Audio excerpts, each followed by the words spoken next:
राधे राधे, हरे कृष्णा। आप सभी का दिन शुभ हो। आज दिनांक है 18 मई, दिन है सोमवार। आज अधिक ज्येष्ठ मास के शुक्ल पक्ष की द्वितीय तिथि है। आज का दिन भगवान शिव, माता पार्वती और चंद्रदेव की पूजा के लिए अत्यंत शुभ माना गया है। द्वितीय तिथि आज शाम लगभग 5:53 तक रहेगी। इसके बाद तृतीय तिथि प्रारंभ हो जाएगी। आज रोहिणी नक्षत्र सुबह 11:31 तक रहेगा। उसके बाद मृगशिरा नक्षत्र प्रारंभ होगा।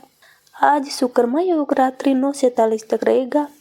ब्रह्म मुहूर्त प्रातः 3:52 से 4:40 तक रहेगा। सूर्योदय होगा सुबह 5:28 पर और सूर्यास्त होगा शाम के 7:06 पर। राहु काल सुबह 7:11 से 8:53 तक रहेगा। इसलिए इस समय कोई भी शुभ कार्य करना उचित नहीं माना जाता। आज का अभिजीत मुहूर्त सुबह 11:50 से दोपहर 12:44 तक रहेगा। ये समय पूजा पाठ और शुभ कार्यों के लिए अत्यंत शुभ माना गया है। और आज की इस वीडियो में आप सुनेंगे अधिक मास महात्म्य की पावन कथा का अध्याय 2। इसीलिए श्रद्धा और भक्ति के साथ कथा का श्रवण करें और भगवान श्री हरि विष्णु की कृपा प्राप्त करें। आज का महात्म्य है, सूत जी ने मुनियों को तीर्थों का वर्णन बताया और सुखदेव जी का आगमन। कथा को शुरू करने से पहले हम सभी देवी देवताओं की स्तुति करते हैं। भक्तों को कल्प वृक्ष वृंदावन में लीला विनोद करने वाले वृंदावन बिहारी अद्भुत पुरुषोत्तम भगवान को मैं नमस्कार करता हूँ। नरों में श्रेष्ठ भगवान नर नारायण को नमस्कार कर माता सरस्वती तथा जगत गुरु व्यास जी को सत्कार्य में सफलता प्राप्त करने के निर्मित प्रणाम करता हूँ। अब सुनिए आज का महात्म्य। नैमिषारण्य क्षेत्र में यज्ञ करने की इच्छा से बहुत से मुनि आए। वेद पाठी ऋषिगण अपने शिष्यों सहित लोक कल्याण करने के विचार से एकत्रित हुए, क्योंकि ये सदैव परोपकार में लगे रहकर वेदानुकूल कर्म करते हुए दूसरों के हित में संलग्न रहते थे। ये नैमिषारण्य क्षेत्र में यज्ञ यानी शुभ कार्य करने के लिए इकट्ठे हुए थे। इधर सूत जी भी तीर्थों का भ्रमण करते हुए अपने शिष्यों के साथ आ पहुंचे। वहां सूत जी ने संसार सागर से पार उतारने वाले समस्त ऋषिगणों का दर्शन किया और शिष्यों सहित सबको नमस्कार करके सूत जी आनंद मग्न हो गए। ऋषियों ने लाल रंग की वृक्ष की छाल पहने प्रसन्न मुख, शांत, सद्गुण युक्त, परमार्थी, आनंद स्वरूप परम तत्व के जानने वाले सूत जी को उदर पुण्य तिलक लगाए। गोपी चंदन की मृत्तिका से राम नाम तथा दिव्य शंख और चक्र का छापा लगाए। तुलसी की माला तथा जटाओं के मुकुट से शोभित महा अद्भुत मंत्र का जाप करते हुए सब शास्त्रों के सार तत्व के ज्ञाता, सब जीवों का हित करने वाले, इंद्रियों और क्रोध को जीतने वाले, जीवन मुक्त जगत के गुरु वेद व्यास जी के कृपा पात्र और व्यास जी के समान ही इच्छा रहित तथा विविध गुण संपन्न देखकर समस्त मुनिजन सहसा एक साथ उठकर खड़े हो गए। सभी ने तरह तरह की अद्भुत कथाओं के सुनने की इच्छा से सूत जी को घेर लिया। तब सूत जी ने हाथ जोड़कर विनम्र हो ऋषियों को प्रणाम किया। तब ऋषि बोले, परम भागवत सूत जी, आप चिरंजीवी हो। आप हमारे बिछाए हुए इस उत्तम आसन पर विराजिए, क्योंकि आप बहुत थके हुए हैं। ऐसा अनुरोध कर सभी ऋषिगण अपने अपने आसनों पर बैठ गए। तब तपोव्रत रोम हर्षण के पुत्र श्री सूत जी ऋषियों से आज्ञा लेकर अपने आसन पर बैठ गए। जब सूत जी आसन पर बैठ गए और उनकी थकान दूर हुई, तब मुनियों ने पुण्य कथा सुनने के विचार से सूत जी से कहा, हे सूत जी, आप महाभाग्यवान हैं, क्योंकि आपने गुरु वेद व्यास जी की कृपा से भगवत रहस्यों को वर्णन करने की शक्ति प्राप्त की है। आप सकुशल तो है, न जाने बहुत दिन पश्चात आज नैमिषारण्य में कैसे आ गए। आप देव व्यास जी के शिष्यों में शिरोमणि हम सबके पूज्य हो। हम लोगों ने संसार में सार रूप सहस्त्रों कथाएं सुनी है, उनमें भी सार रूप और श्रेयस्कर आपके मन में जो परिणाम में शुभदायक निश्चित विषय हो, जो संसार रूपी समुद्र में डूबे हुए लोगों को पार लगाने वाला हो, अज्ञान रूपी अंधकार में ग्रसे हुए लोगों को ज्ञान रूपी मंत्र देने वाले हैं।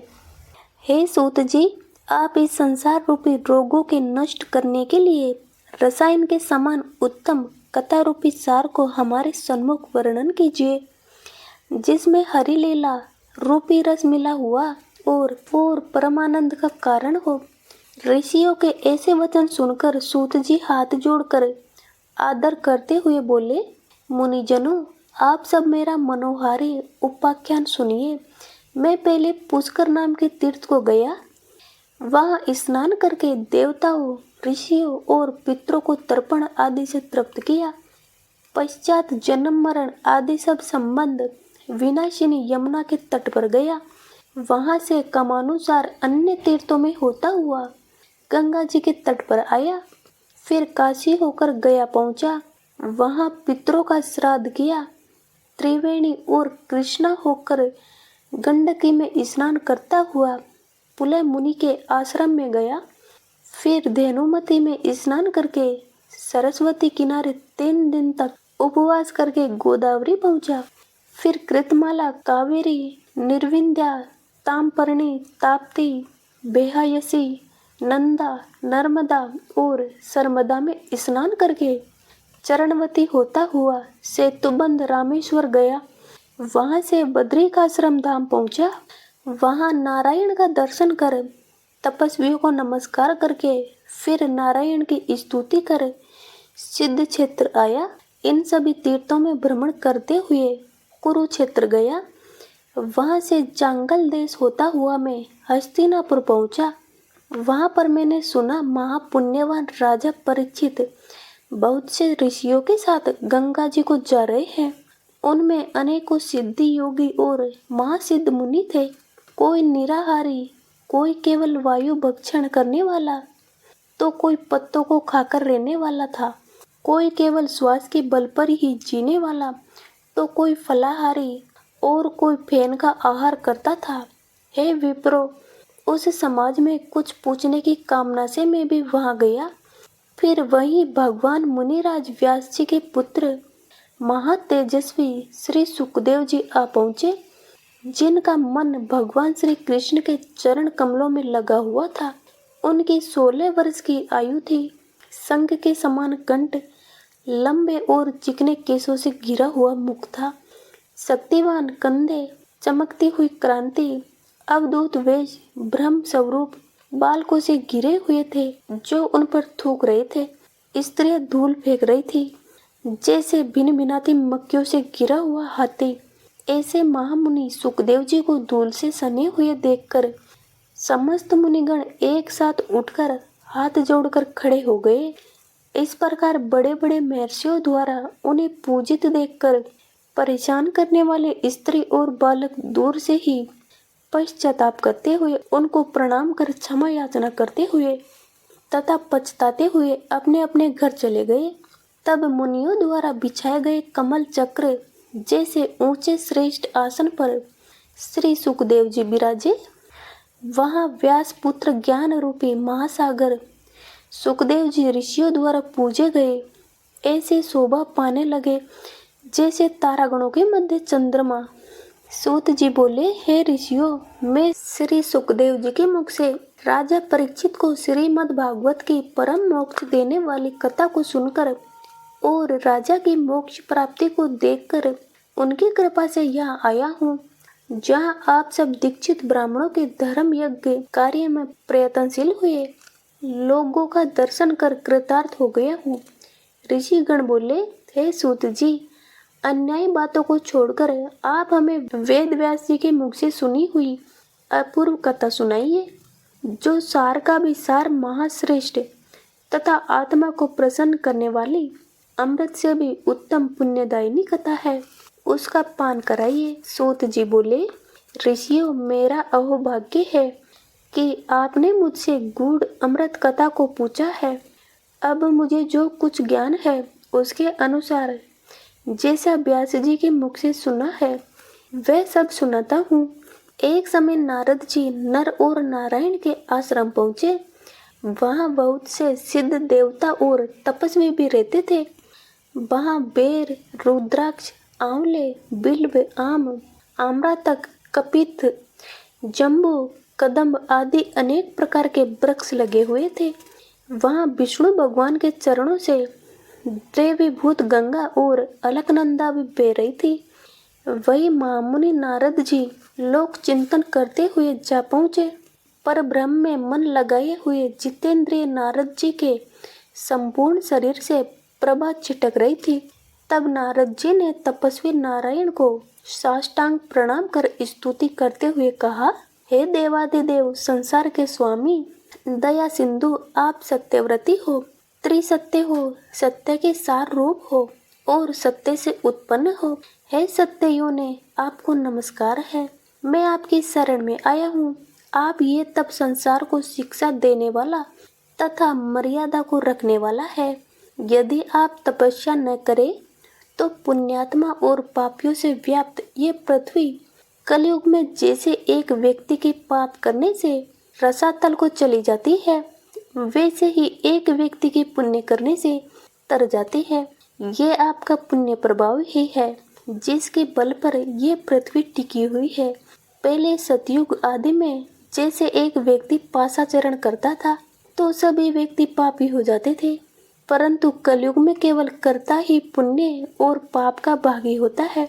ये सब आपके तप का प्रभाव है। हे भगवान, कलयुग में सब प्राणियों के मन विषय भोगों में आसक्त है, अतः स्त्री पुत्रादि के मोह में फंसे हुए प्राणियों का हित करने वाला और जिससे मेरा भी हित हो ऐसा कोई उपाय मुझे बतलाइए, क्योंकि मैं आपके मुखारविंद से कुछ सुनने की इच्छा से ब्रह्मलोक से यहाँ आया हूँ। वेद भी बताते हैं कि भगवान विष्णु उपकार के प्रेमी है, इसलिए संसार के उपकार के लिए उस संसार रूप कथा को कहिए जिसके सुनने मात्र से ही जीव निर्भय पद को प्राप्त हो। नारद जी के वचन सुनकर ऋषि नारायण मुस्कुराते हुए संसार को पवित्र करने वाली उत्तम कथा को कहने लगे, हे नारद, तुम ब्रज गोपियों के मुख रूपी कमल के लिए ब्रह्मर तुल्य रसिक शिरोमणि राजेश्वर भगवान श्री कृष्णचंद्र वृंदावन बिहारी की पुण्यमयी कथा को सुनिए। हे वत्स, जो संसार की पल भर में रचना करने में असमर्थ है, उनके कामों का वर्णन कोई नहीं कर सकता। इस संसार के सार रूप भगवान के अगम्य चरित्र को तुम भी भली प्रकार जानते हो, जो वाणी से भी परे है। तो भी मैं तुम्हारे सामने पुरुषोत्तम भगवान के दारिद्र एवं वैधव्य को दूर करने वाले उत्तम कीर्ति और पुत्र तथा मोक्ष के देने वाले अद्भुत महात्म्य को वर्णन करता हूँ। नारद जी बोले, हे भगवान, ये पुरुषोत्तम नाम के कौन से देवता है, उनका क्या महात्म्य है, यह सब मुझे विस्तार से बताइए। सूत जी बोले, श्री नारायण नारद जी के इन वचनों को सुनकर एक घड़ी के लिए मन एकाग्र कर पुरुषोत्तम देवता का परिचय देते हुए बोले, पुरुषोत्तम नाम एक मास का नाम है जिसके स्वामी कृपा सिंधु भगवान पुरुषोत्तम ही है, इसलिए इसको ऋषि लोग पुरुषोत्तम मास कहते हैं। इसका व्रत करने से पुरुषोत्तम भगवान प्रसन्न होते हैं। नारद जी बोले, मैंने पृथक पृथक स्वामियों के सहित चैत्र बैसाख आदि मास तो सुने हैं, किंतु हे नाथ, पुरुषोत्तम मास कभी नहीं सुना। ये पुरुषोत्तम मास कौन सा मास है जिसके स्वामी दया सिंधु पुरुषोत्तम कैसे हुए, सो मुझे कृपा करके बताइए। इस मास का क्या स्वरूप है, क्या विधान है, व्रत में क्या करना चाहिए, कैसे स्नान करना चाहिए, क्या दान करना चाहिए, जप पूजा उपवास आदि क्या साधन है, जिसके करने से कौन से देवता प्रसन्न होकर क्या फल देते हैं। इसके अतिरिक्त और भी जो सार है वो सब मुझे बताइए, क्योंकि दीन वत्सल साधुजन मनुष्य के हित के लिए उपदेश बिना पूछे भी देते हैं।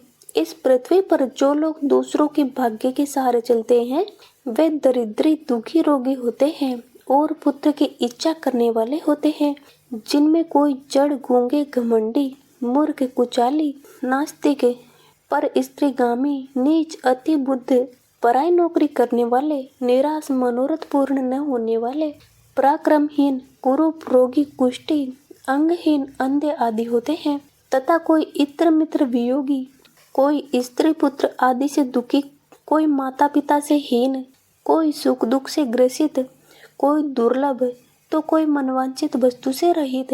हे भगवान, ऐसे मनुष्य कुछ पुण्य करके, सुनकर तथा पढ़कर कोई आचरण करके इन कष्टों से छूट जाए, ऐसा कोई सरल उपाय बतलाइए। विधवापन, बांझपन, लूले लंगड़े, मानसिक कष्ट, रक्तपीत रोग, मृगी, क्षय रोग, खुजली आदि रोग से ग्रसित होकर अन्य विविध दोषों में लोगों को देखकर मैं बड़ा दुखी हूँ। इसलिए है कृपा सिंधु, आप मेरे ऊपर कृपा कीजिए और मेरे अंतकरण की शांति के लिए सर्वज्ञ सब तत्वों के ज्ञाता कोई लोक कल्याण का उपाय भली भांति समझा कर कहिए। सूत जी बोले, नारद जी के संसार के हित करने वाले प्रश्न को सुनकर देवादिदेव श्री नारायण चंद्रमा के समान शांति देने वाले मधुर शब्द कहते हुए बोले, प्रिय भक्तों, आज का महात्म्य यहाँ तक ही था। ये महात्म्य समाप्त हुआ। इसके आगे नारायण भगवान क्या बोले ये अगले अध्याय में सुनेंगे। उसके लिए हमारे वीडियो में बने रहिए। वीडियो अच्छी लगी हो तो वीडियो को लाइक करना और चैनल पर नए हो तो चैनल को सब्सक्राइब करना और कमेंट में भगवान नारायण की जय अवश्य लिखना। राधे राधे। सभी को मिलते हैं अगली वीडियो में। धन्यवाद।